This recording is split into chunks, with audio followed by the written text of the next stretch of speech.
optimization, right? So one of the stories that I see here is that from Kumilla, like a truck of tomato comes to Karan Bazar. And from Kumilla, some traders come to Karan Bazar. And this then buys the same tomatoes and takes it back to Kumilla, right? This happens because there is lack of information in Kumilla. The tomato has traveled 100 kilometers this way and 100 kilometers that way. Whereas if we had better models where we could understand the demand in local area, we could actually understand how much to harvest. What happens is that a farmer doesn't know if the other farmers are harvesting on the same day. If lots of farmers harvest the same crop on the same day, the price falls. Similarly, if someone forgets to harvest, the price rises. Using AI, we can understand the consumption of people and then feed that data back to farmers to understand how much to harvest. Maybe they don't need to harvest their entire field. Maybe you can do a better routine harvesting. So this is towards the end of my presentation. I think basically the road ahead for us is that we need to we need to keep investing on e-commerce. I don't think we need billions of dollars of investment, although that would be nice. I think we do need to have at least $1 to $2 billion more in investment for e-commerce to get to maybe 10 or 20 times the size that it is. And if e-commerce, this investment is actually investment that this is not really just an expense. This is actually savings. By investing this $2, we will actually have to invest less in the physical infrastructure. More importantly, like things that the government could do is basically invest in the delivery infrastructure, mapping infrastructure. If we knew exactly every house where they're located, our delivery cost would be lower. We can improve the digital literacy in rural areas. Like how do you use e-commerce? Have an AI assistant for every kid to understand how to use online commerce websites or transact digitally. E-commerce merchants, education needs to be spread across the country. And most importantly, like we could use AI to build models that can prevent frauds. We have enough data in the banking sector. We have enough data within our mobile financial services. That data can be used to detect frauds. That data can be used to detect hundi. And we should put AI models on those data to detect what are the illegal flows of funds. One of the things that is a challenge and there is, for the country, and there is a lot of senior government people here, is that our data is very expensive. Data is the highway for e-commerce, right? So if you compare Singapore, and if you compare how much money an average person in Singapore makes, and you compare how much 1 GB of data is, a Singaporean needs to spend 1 minute to buy 1 GB of data. An Indian person needs to spend 10 minutes of his time to buy 1 GB of data. A Bangladeshi person needs to spend 17 minutes of his time to buy 1 GB of data. This is a very, very sad trend. I think this is something that we need direct intervention in. And similarly, we need to reduce the cost of digital payments. In China, you can do digital payments for 0.5%. So if I'm transacting 100 taka, the cost of digital payment is 50 paisa. In Bangladesh, that cost is 1.5 taka. These things slow down e-commerce very, very significantly. To end my presentation, I mean, the promise of e-commerce is that we can turbocharge the GDP.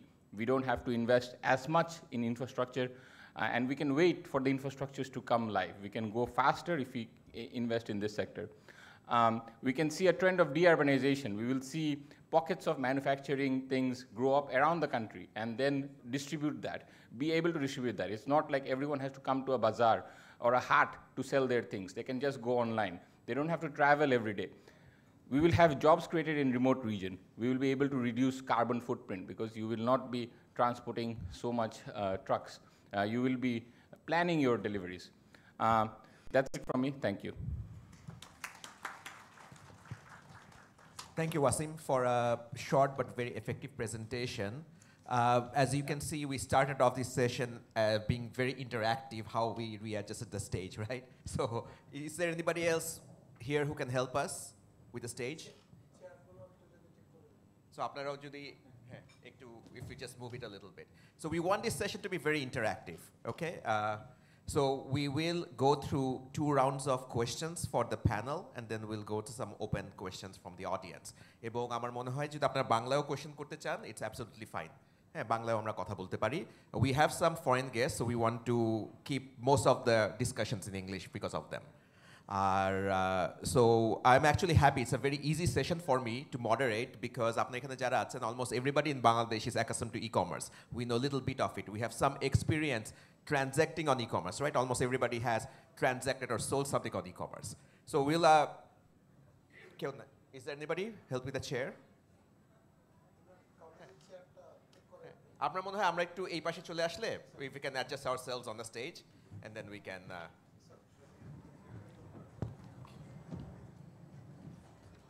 Great. So we'll try to keep it more engaging. And I have some questions. I mean, the team here has done a fantastic job to actually draft some good questions, but I'll also keep off topic, right?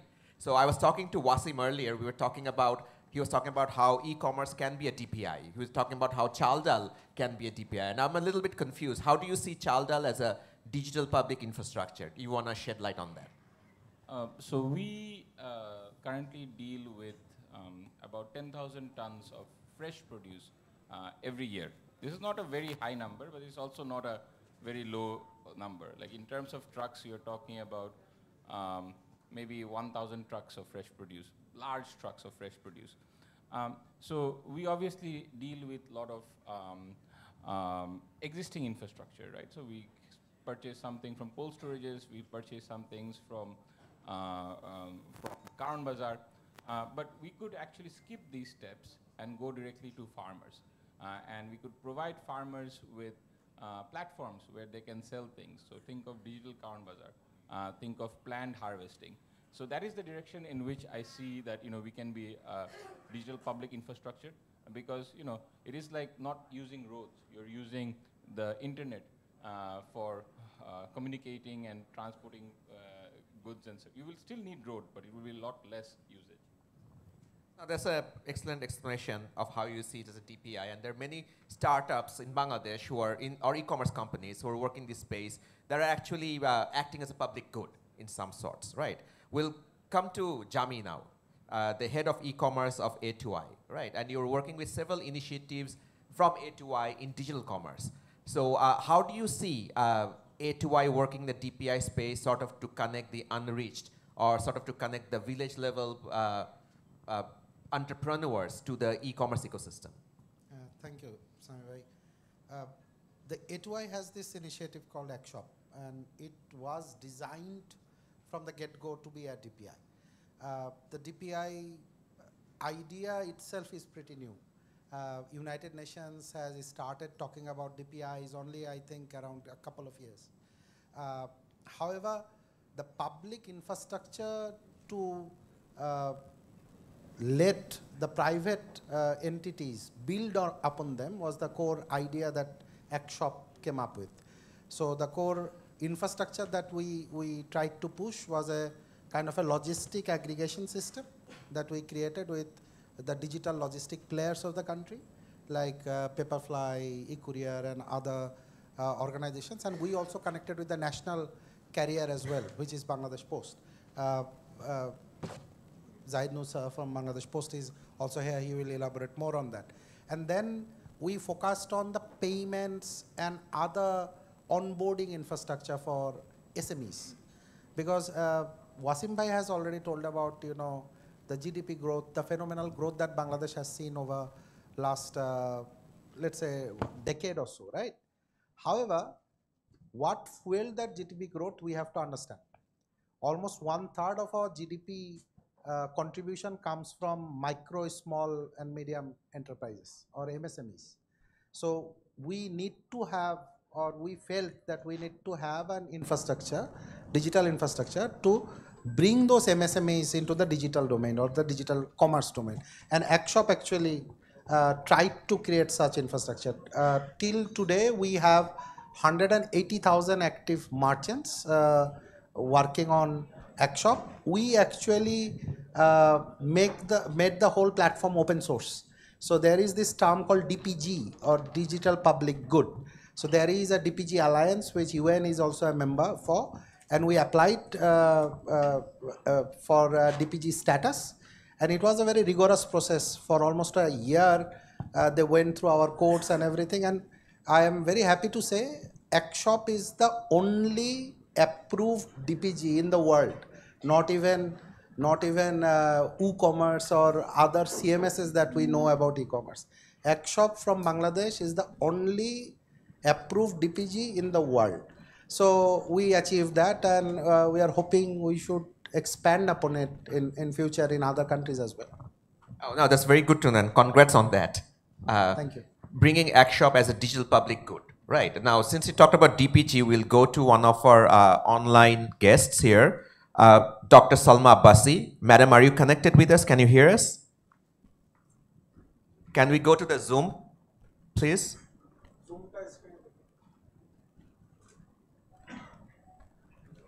Yes, madam, can you hear us? I think you're muted. We can't hear you.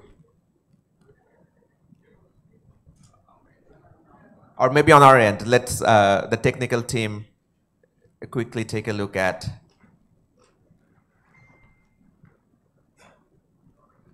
Yeah, how about now? Hear you. Can you hear me? Yeah, we can hear you now. Can you raise the volume, the team over here? Yes. So very impressed. I was looking at your information that we have on you over here. So I'd like to ask you about what do you think is necessary to accelerate regional DPI and DPG that Jami just spoke about, DPG-led digital acceleration.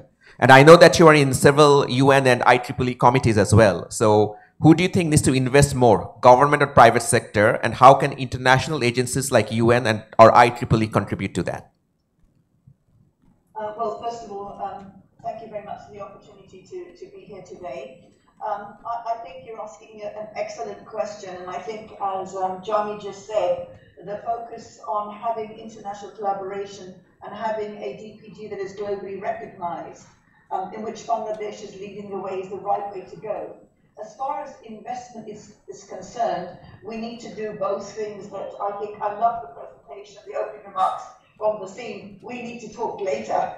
I think making it meaningful makes a lot of sense. We need to have the pull from the community at the rural and grassroots level. My personal mantra is that we need to focus on agricultural ecosystem transformation and digitization, bringing in the e-commerce and bringing in smart logistics, bringing in smart practical storage that we can maintain with clean renewable energy and refrigeration.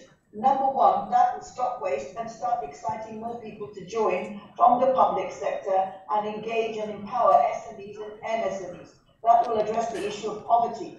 The partnership needs to be led by the country in collaboration with key stakeholders, development banks, the UN agencies, private sector, academia. Academia is often forgotten. And when I say academia, I actually mean schools, secondary schools and universities, especially in our countries, because people get into business at a very early age. But in the context of IEEE, I'm very happy to share with you, alhamdulillah, we are just waiting for the approval from the board to create a standard, a global standard for smart corridors. Such smart corridors will have holistic views of compatible, low-cost infrastructures that will be required to maintain trade and commerce. And actually, A2I, Jami and myself will be leading that committee. I think getting more engagement from countries at the grassroots is very important. Making sure we have digital literacy from the bottom up is also very, very important. I've seen the value here in, well, I'm in London at the moment, but the value and opportunity that I see in Africa can greatly be transferred to Bangladesh and Asia and the other way. There's a lot of South-to-South collaboration that is being driven by the UN, South-to-South cooperation, but we need to be very specific. As I work with other governments in Africa, I see the picture of digital transformation to be too big. If we want to make something meaningful, it needs to be very focused on something that will be sustainable, which is e-commerce, digital e-commerce, and also addressing the issue of poverty, starvation, and hunger. Thank you. Thank you so much. So the bottom line is there is scope for a lot of South-South cooperation. Things that have worked in Africa, things that have worked in Asia, Bangladesh, we can help each other actually to accelerate the process of DPI, digital goods, and growth in e-commerce, right? And its impact on society and economy as a whole. So we'll now come to Mr. Zakir Hossein Noor, who's the director from Bangladesh Post. And I know that the post office has also these e-post centers right across the country. And post office across the country and there has been talks about using them in part of the logistics, in part of the distribution network for e-commerce and digital commerce. How do you see that, and how do you think post office can contribute to this?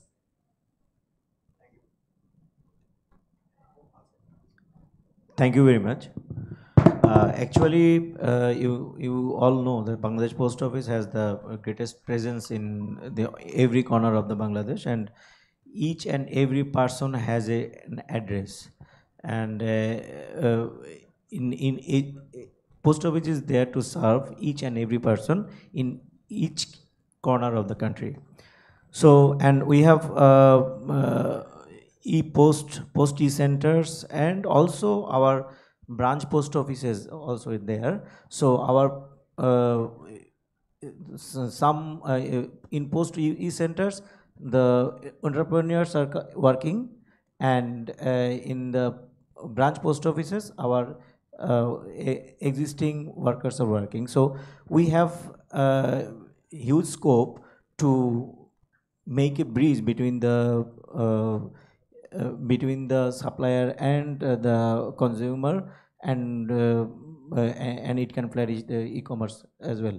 So if say for example from the in one village, so a farmer is growing some crops, and he has the better quality, so he can sell it anyone, and post office can do that bridge as well. Thank you. No, thank you. So we'll come back to you later. I'm sure there's some questions from the audience that will want to know more from you about it. We'll now go back again to one of our online guests. We'll talk to Mr. Thabo, who's joining us from Africa, and who's also the chairman of AFICTA, the African ICT Alliance. So Mr. Thabo, can you hear me? Yes, I can. Okay. Just to confirm, are you able to hear me? Right. Yes, absolutely. We can hear you loud and clear. So I do have a question for you. So we have seen massive private sector platforms like mobile financial systems transforming digital commerce across Africa. However, private sector is fueling the innovation more, it seems. How can government agencies and ICT industry collaborate to accelerate the DPI agenda in Africa? Thank you. And good morning. I hope that side is good day to your audiences. Thanks for providing us with this platform to contribute as well.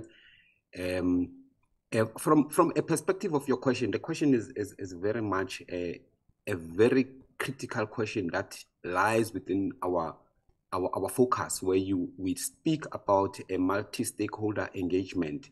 And you would see there is actually this concept that is being coined, which is an anti-headaches concept that speaks, I think my colleague touched on it. It speaks about the collaboration between business. Usually business is looking for return on investments and all that. And you speak about government, which is interested not only from a perspective of serving the public, but also to set the policy itself. And then we have got academia, which is mostly in the past, it was concentrating on research, but we need to move into an action research environment where when we got the collaboration between the three of these stakeholders, then you actually get to a point where you are getting a traction that is phenomenal than what we have seen in the past. So just to also look at, when you look at the practicalities of it, there is a model that most the governments have run with in the past, and which also actually works, and it can catapult ourselves more on the digital space, which is the public-private partnership models. Sometimes we've got a lot of capability from a skills perspective and so from outside the government, while sometimes the government, on the other hand, has got funds where it wants to actually build in infrastructure. And you could see these things that is happening within the cloud environment. And there's a lot of collaboration that we are already seeing in some part of the Southern Africa region, where you actually have got the likes of the Microsofts, the likes of the AWS, trying to team up with the government to build a public cloud that at first, the first phase is for the government departments and so to use it, but at length is for the citizens and also to build on the entrepreneurial side of things for them to have access to this infrastructure. This extends over to also to things such as telecom and also the ecosystem of device manufacture and assembly. There's a challenge when it comes to the cost of data access. It has to get to a point in which it is meaningful and affordable and it can be accessible to many. And this is a space in which government can play a very pivotal role in making sure that you actually have some of the critical services being available to citizens and SMMEs in general at either actually being whitelisted. Whitelisting is a concept that could actually be employed, and the government can then give rebates and taxes to telecom companies where it is not necessarily playing in the space. I know in most countries, government have moved away from playing in the space of owning the telecoms industries and so, and we need to incentivize so as to make sure that this happens. And also what is critical is investor-friendly policies and frictionless processes when it comes to businesses operating in countries. I mean, for some countries, it takes a number of days, even months, just for a business to get started and going. And it cannot be acceptable in this environment of us having to move into a digital environment that we have that. And we've got so many of the rules and bureaucracies that happens that needs to be ironed out. We need to have those looked at with new lenses, and with that it will assist in us having to progress. We also have, when you look at from an academic perspective, where research has to be usable. We have to convert research to usable solutions. Or on the other hand, if we take it the other way, universities have to research on practical, usable solutions rather than having simply focused on just knowledge generation. And you could see a couple of like in the Nordic countries, there's a much emphasis on universities of technologies to actually concentrate on doing this. And I think this anti-helix of these three institutions coming together and collaborating on the strengths will give us a very high synergy in delivering the solutions. We have this happening, I think, to a certain extent, and we can also copy from a physical infrastructure where you would have had certain private companies working with government to build roads and toll the roads up until a point where it is given over to the government, but the private sector started to maybe be in that space. And we can do the same in digital space. That's my view. I thank you. Thank you, Mr. Thabo. So very similar things we're working on in Bangladesh as well, and we'll actually now come to, and you mentioned the government a lot, and we'll come to the government side from Bangladesh, the Ministry of Commerce, that's actually in charge from the government side dealing with the e-commerce industry, managing the e-commerce policy, right? So we'll come to the Additional Secretary from the Ministry of Commerce, Mr. Ruhul Amin. And the government has introduced digital commerce policy, and now we have DPIs like central logistics tracking platforms, and we have the central complaints management system, and the digital business ID, right? Which is probably 3 DPIs from one ministry in such a short time. That's really quite an accomplishment, if I want to say so. But we do see that the adoption of DBID is not as much. It's a little bit slow in that regard. What do you think the government can do to promote that and make sure that DBID is accelerated, adoption is accelerated? Thank you very much for inviting me to this program. Before going to your question, just I want to say that the DBID and all other policies related to e-commerce had been a fallout of 2020 scam of e-commerce business. So at that moment, we have started to think about to register the e-commerce entrepreneurs or enterprises. And at that time, we get the support of A2I, and we have started the journey to register all the e-commerce enterprises using an online platform. After that, with the time, we have come across that there are some problems, including submission of the applications and some of the documents required for the registrations. So what we do in the last couple of months, we have been discussed with the private enterprises as well as with the A2I and our register of joint stock company to make it more user-friendly. And we already taken some of the steps were treated as the bottlenecks to get the registration quickly. But it's a journey. We have to understand that it's new for us, and it's a journey. We need to reform it with the times as we go.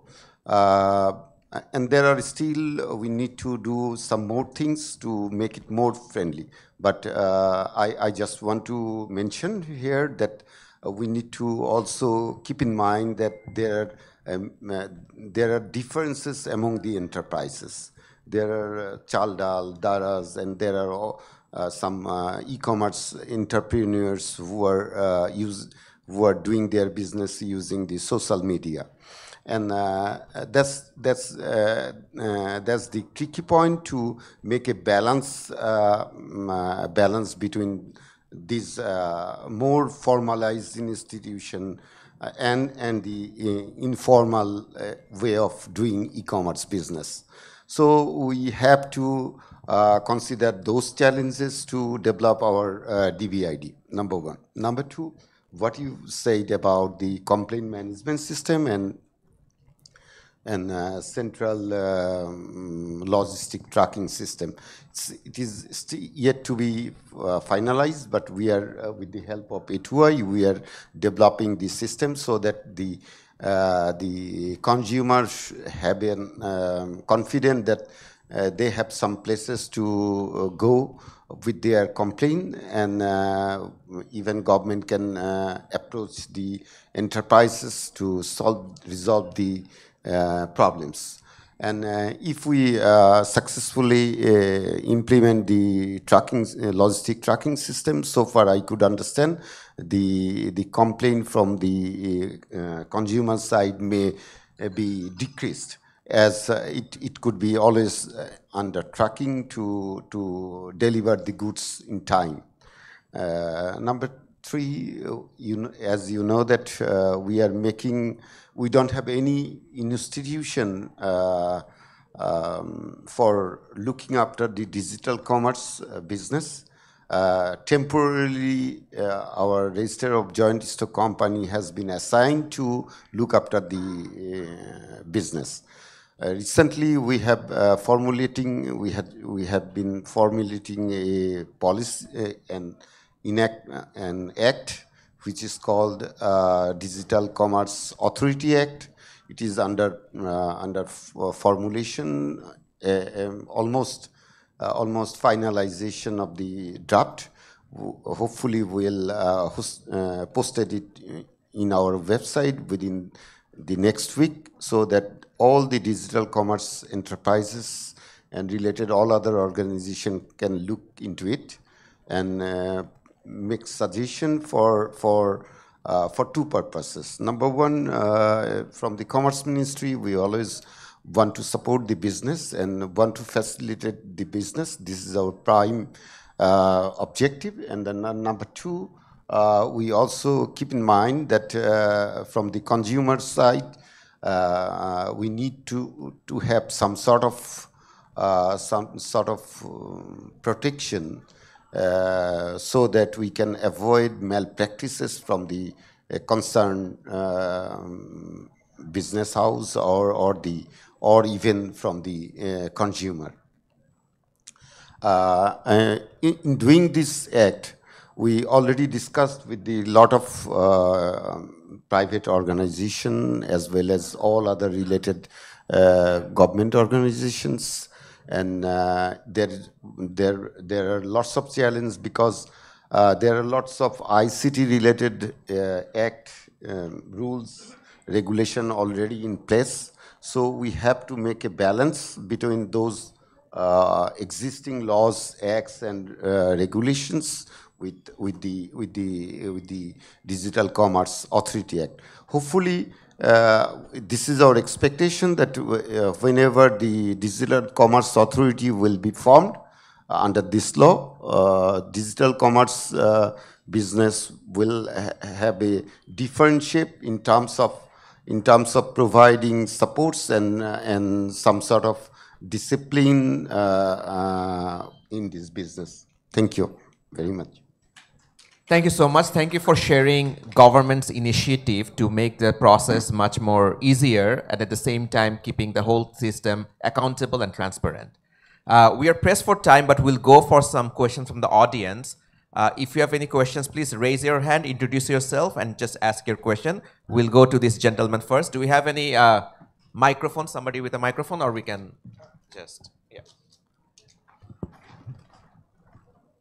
Okay, thank you so much. আজকে e commerce নিয়ে এত চমৎকার একটি session হওয়ার জন্য আমি আমার পরিচয়টা দিচ্ছি। আমি Saidur Rahman Sayed, director e commerce association of Bangladesh.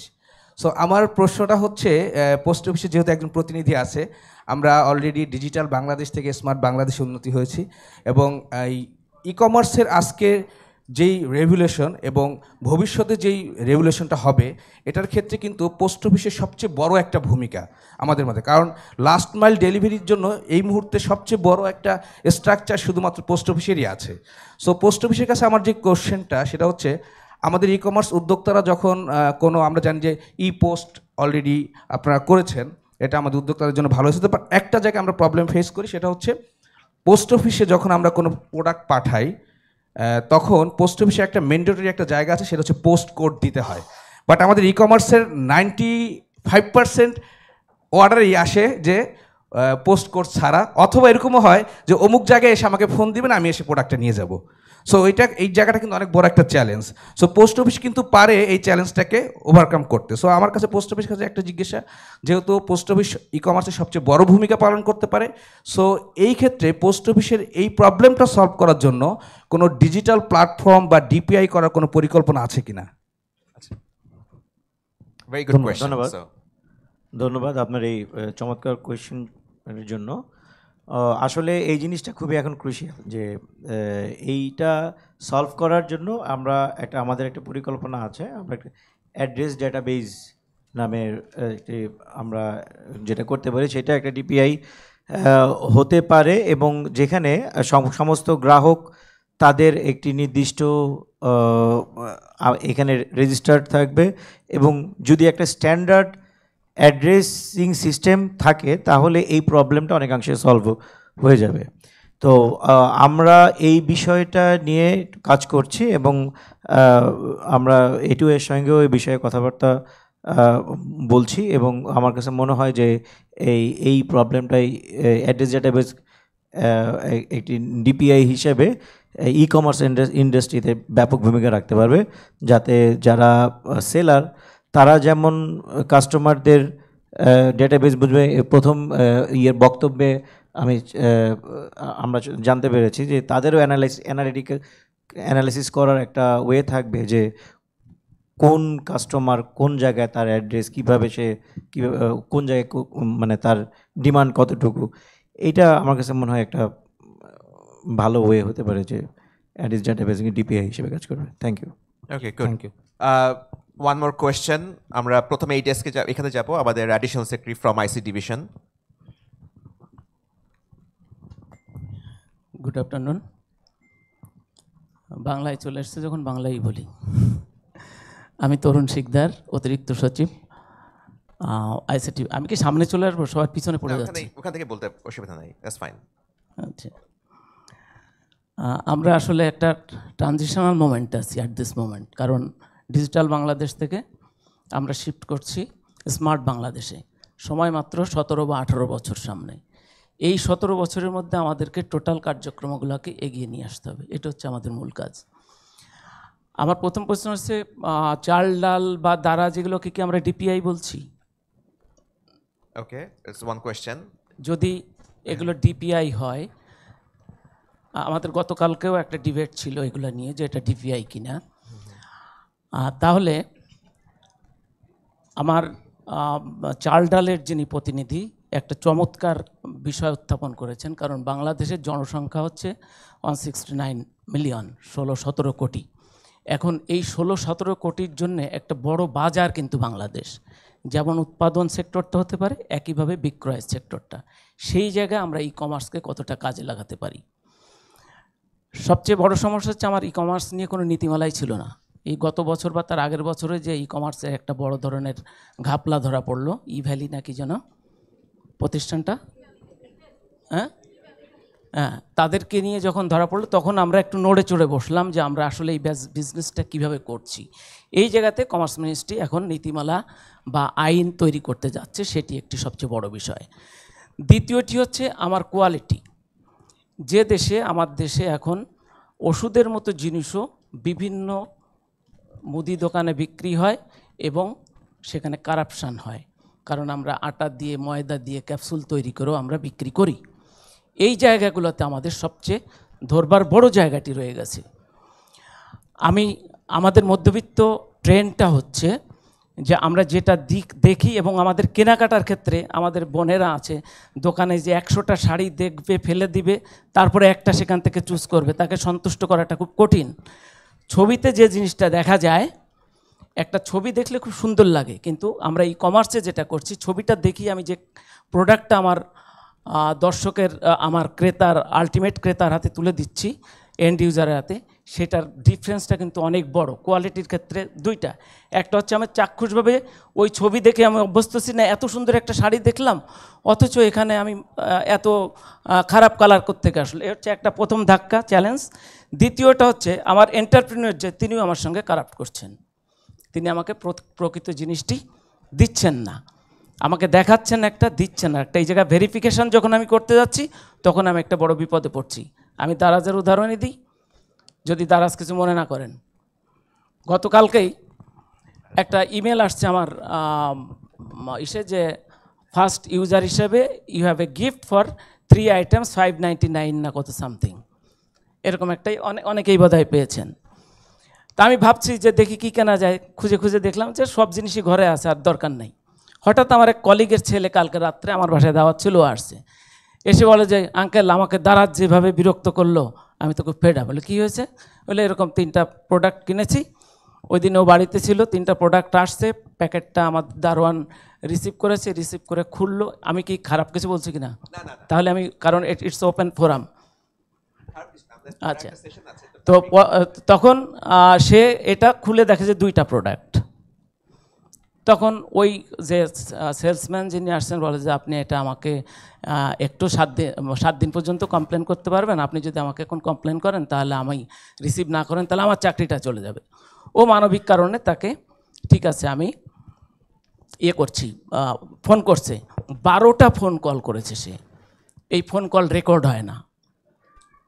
এখন আমি একজন এন্ড ইউজার, 12টা ফোন কল করার পরেও যদি 13 বারের বার বলে যে আপনাকে আর একবার ফোন করেন, আপনার কলটা রেকর্ড হয় নাই, তাহলে আপনি কি কাস্টমার ধরে রাখতে পারবেন? পারবেন না। দ্বিতীয়ত সেকেন্ড প্যাকেট আবার এসছে, সেখানেও 2টা প্রোডাক্ট, 3টা প্রোডাক্ট নাই। তাহলে এখানে গ্যাপটা কোথায়? Quality control. আমি বলছি না, দারাজকে দোষ দিচ্ছি না, দারাজের যে লোকটি প্যাকিং করছে নিশ্চয়ই সে কোনো জায়গায় ভুল করছে। আমার রেডিমেড গার্মেন্টসে একটা বাটনের যদি সামান্য সুতা একটু বাইরে থাকে, থ্রোব্যাক করে, গ্রহণ করে না, এবং সেই কোয়ালিটি কন্ট্রোল করে কিন্তু আমি গার্মেন্টসে এখন নাম্বার 1-এ উঠেছি। অতএব আমি বলতে চাচ্ছি, আমাদের এই কমার্সের যারা বিজনেস করতে চায় তাদের সেই কোয়ালিটিতে যেতে হবে।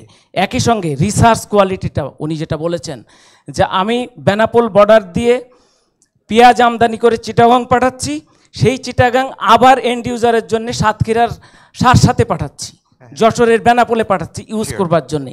এই যে আমার গ্যাপগুলা, এই গ্যাপগুলাকে রিসার্চের মাধ্যমে আনতে হলে ইনস্টিটিউশনালাইজ যদি আমি না হই, তাহলে কিন্তু আমি একে ডিপিআই করে আমি এই জায়গা লাভবান হতে পারবো। Absolutely. এই Thank you, sir. জায়গাটিতে আমি আপনাদেরকে আরো অধিক গুরুত্ব দেওয়ার জন্য অনুরোধ করব। Thank you so much. আমরা এখন কোশ্চেনে নেক্সট যাব না, আমাদের সময় কম। There's another session going to start. So we'll actually respond to your question from the panelists. There's basically 2 questions here, right?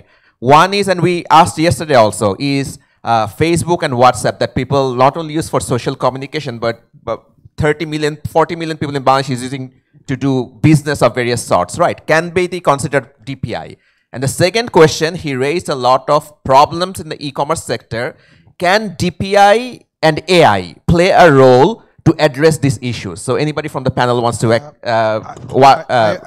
Jai Bhai, I would like to address 2 questions. As you said, is Chaldal or Daraz a DPI? No, they're not. When we are talking about DPI, we are talking about a public infrastructure which can be accessed by private sector and public sector both. When a private sector platform can act as a DPI, not a direct DPI, and that's what we discussed. Like Chaldal is, to my knowledge, is the only agri-based supply chain system that is at a certain scale. Nobody else is at that level yet. So the government can learn, and as I think Mr. Wasim has not said it himself, but I know for a fact, because ICT division collaborated with a DPI with Minister of Agriculture. It's called Food for Nation, where 5,000 farmers were connected, and they could sell directly to the middle layer, not to the consumer. And then Department of Agricultural Marketing came up with a DPI solution based on Chaldal, and which Chaldal collaborated. So I know Chaldal is kind of acting as a DPI, but not a DPI, to the answer to that questions. Number 2, can DPI solve the consumer trust issues and other issues? Ruhul Amin sir also said that DNCRP, the Consumer Rights Protection Agency under Ministry of Commerce, they have launched a DPI, which A2I helped to create, which is called CCMS. The specific Daraz problem that you have said, because I am technically connected in creating the CCMS platform. Consumers don't know that CCMS as a platform exists.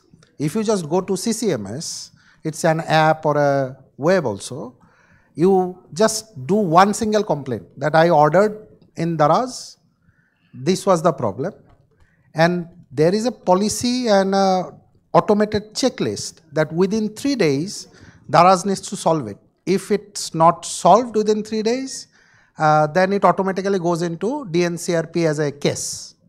So 3 or 5 days, whatever, I'm not sure.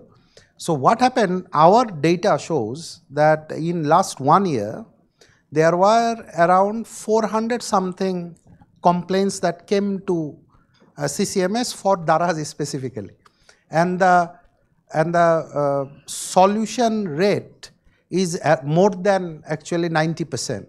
What happens, this DPI actually, when Daraz says that I have solved it, this actually sends a query to the consumer. The system automatically, it's AI driven, sends a query to the consumer that is it actually solved. Now we ignore SMS, right? If the consumer ignores SMS, it automatically generates a call, and an IVR voice then asks, is it solved? Press 1 if it's solved, press 2 if it's not solved. Imagine how easy it is. So if the customer says it is solved, then that is solved. So I think the issue is the consumers need to be more aware, and that's a issue for DPI that the government needs to tackle. The government needs to promote it more so that people, not only businesses like Daraz, there are other 100,000 e-commerce merchants, as sir has said, and they might be at fault. So they also need to get connected with those DPIs. Yeah, I think that great. Now that's an excellent answer. That's a very good example of DPI and AI in government. You know how it's helping with customers and everything. পরে আমরা একটা সময় নাই sir, একদমই সময় নাই।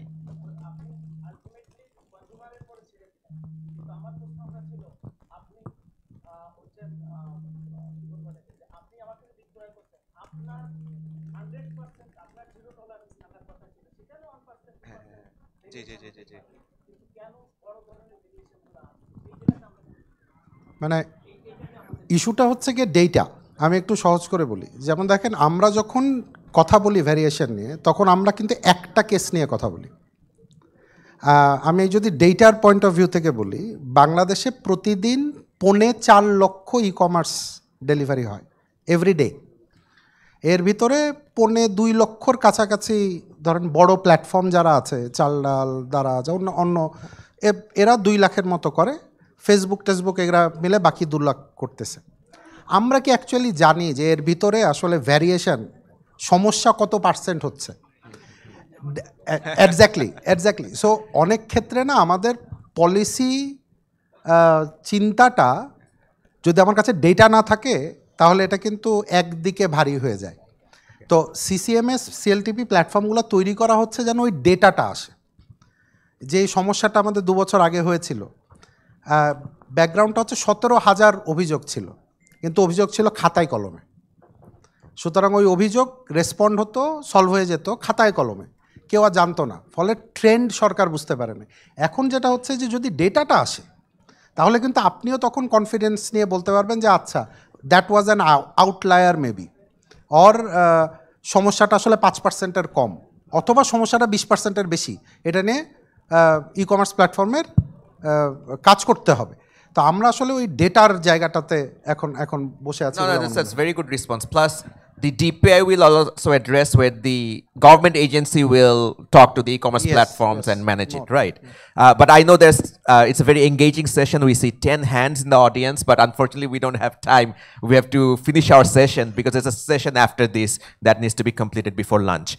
So before we finish, just one last round of questions to the panelists, right? So we'll take just 1 minute, and since this session won't become without talking about AI in DPI, right? So just an open question about your thoughts. Any additional thoughts in 1 minute you want to add to this regarding DPI and AI? And we'll go to our guests who have joined us online. So we'll start off with Dr. Salma Abbasi. Thank you very much. I think if AI is ethically used at some practical models, we can actually benefit the community at large to gain the benefit from e-commerce. The question is always going to be, how do we do this ethically and inclusively? And I think Rizwanul has very good solutions of how we can do this through Ikshop. Thank you. Mr. Thabo.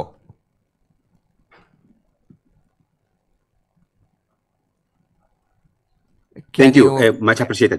I think from my perspective, what is most critical over and above what has been mentioned by my colleague, it's mostly the use of open platforms. The challenge with accessibility has been proven in proprietary system, in that they are mostly not accessible to a larger audience. And if we are to make sure that these technologies actually gets into the hands of many, then we ought to actually resort to open source. But we need a capacity and capability being built to make sure that there's support of this, because most governments have mostly had an open source first strategy. However, the challenges comes as to how do you support going forward. Thank you. Thank you. Wasim, welcome to you. So I think the challenge with AI is It's on. It's on. I think the challenge with AI is again not just a software but also hardware. You know, right now, if you want to do something AI, you have to spend US dollars to pay to AWS, etc. We have a taxation on hardware. It is very difficult to get servers in the country. I think we need to solve some of the basic infrastructure issue.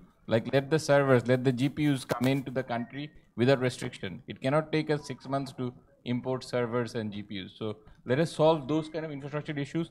Things will, and we have very smart people, they will solve the rest. Thank you, Wasim. Mr. Ruhul Amin.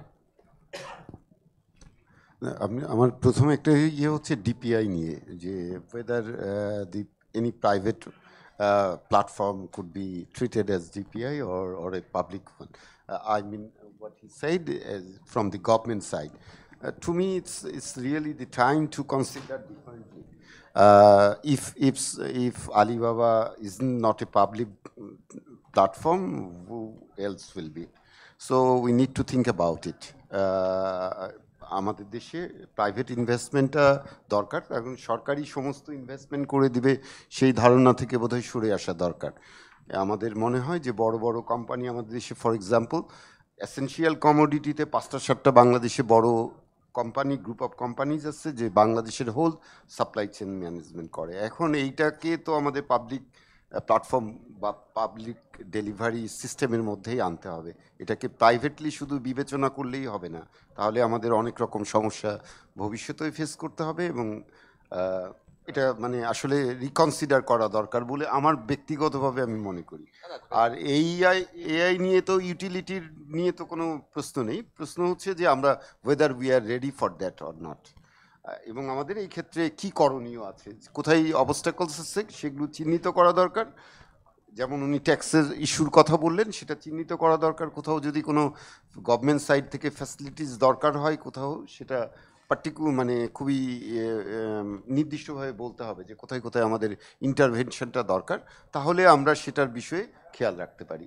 ধন্যবাদ। Thank you. Mister Zakir Hasan Noor. আসলে মানে AI আমরা আসলে smart বাংলাদেশের প্রথম শুরু দিকে আছে এবং এআই কাজ করে আসলে ডাটার উপরে। ডেটার অ্যাভেলেবিলিটিটা প্রথমে প্রয়োজন এবং আসলে সেইটার উপরেই ডিপেন্ড করবে যে এআই কীভাবে কাজ করবে। সো এআই এবং ডিপিআই দুটোই ইন্টার রিলেটেড। ডিপিআই থেকে যে তথ্য আসবে সেটাই আমার এআই অ্যানালাইজ করে পরবর্তী সার্ভিস। কাজেই আমি মনে করি যে এটা খুবই জরুরি। Okay, thank you. And finally Mister Jami, 30 seconds. You have 30 seconds. My colleagues, esteemed colleagues, have said everything that I wanted to say. So my 30 seconds is not necessary. Thank you. Thank you so much. So big round of applause for the great panel. And for the audience, I know you have a lot of questions, but I think you can engage one-to-one after this panel. Thank you very much. So we'll just stay here for one picture and then we'll finish it.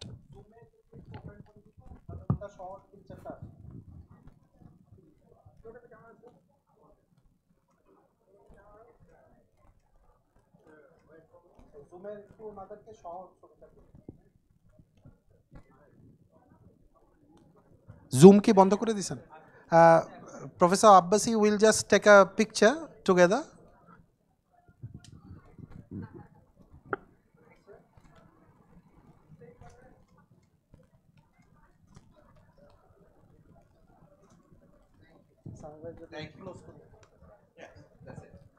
Thank you. Thank you, everyone. That draws to a close for this session. Thank you, Professor Abbasi and Mr. Thabo Masagone, for connecting with us in a very inconvenient hours for you both. Thank you.